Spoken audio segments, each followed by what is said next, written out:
عايزين نصلح من شأننا شوية، عايزين نواجه عيوبنا وميزاتنا ونشوف ده ايه اللي قاعد وايه اللي انطيب.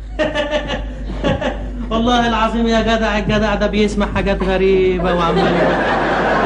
انا هنزل مصر في الوقت اللي مفيش كلام ان انا احد البدائل نزولي مصر. الكلام اللي احنا مش عارفين نقوله كده ولا حاجة يا جدع. مش منه اي حاجة. لا ده هو قالها. وانت انت مش كنت معانا هنا ولا رحت فين انت ولا ايه اللي وداك؟ ننزل مصر مش كلام. ما هو ما دي كيس قائمة.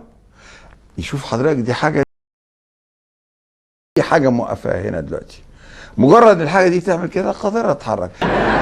ايه اللي وداك؟ مش البتاعة دي احنا بناخدها ولا علينا دي ولا ايه دي؟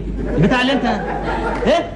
البتاعة اللي انت عملتها ببقك دي مش علينا دي ولا ايه البتاعة اللي انت بتقول ايه يا ابني انت؟ البتاعة اللي انت عملتها دي مش علينا. قول كده البتاعة اللي انت عملتها دي كده، قولها كده.